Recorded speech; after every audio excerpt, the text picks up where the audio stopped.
Technology companies are warning that the government's controversial anti-encryption laws are putting jobs and investment in Australia at risk. The law was rushed through Parliament on its final sitting day last year and gives law enforcement agencies powers to access encrypted messages. But tech heavyweights argue that jobs and investment are under threat. Here's Paul Shelter, who's the Chief Executive of the Federal Government's Digital Transformation Office. He's now an advisor to governments and business. So, Paul, thanks so much for coming in. Thanks for having me. You have been a critic of the Coalition's approach to technology. What do you make of how tech companies are now reacting to this new law? I think it's entirely predictable. As people were saying this kind of during the phase when the law was being promulgated, there was already a lot of criticisms about this. People were already saying it was going to cause problems.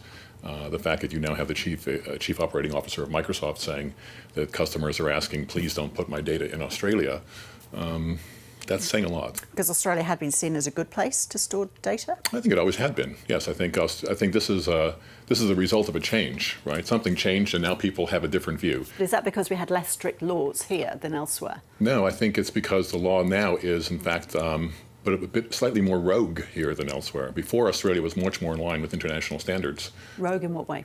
Now you can have a government that can tell an employee of a company to put a backdoor into their software so that the government can access it, which might sound like a great idea because you want to fight terrorism and things like that, and of course we do.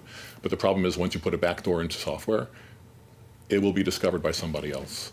When I was at the Digital Transformation Office, I used to have teams of white hat hackers looking and probing and trying to go into every single piece of software we built to find whatever holes they could so we could fix them. And you can bet that there's people doing the exact opposite as well, looking and probing for weaknesses so they can break in.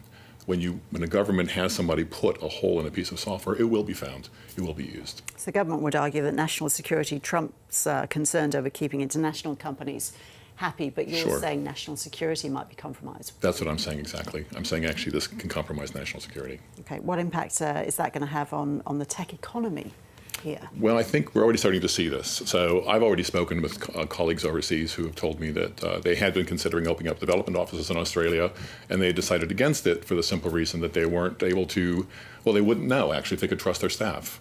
Because, of course, the way that it works now is the government can go to a staff member and say, please make this change to the code. By the way, it's not really a please, it's you must make this change to the code. If the employee doesn't do it, the employee will be punished.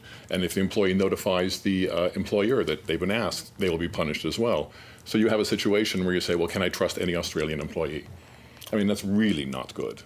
So the government has said it will amend the law. What changes would keep tech companies happy while maintaining national security? Good question. I think Ed Husick has come out recently, and yesterday at an event that was held by Innovation Oz, he said that he wanted to make 3 big changes to the law. The first one was to stop the ability of government to put in backdoors, basically systemic weaknesses.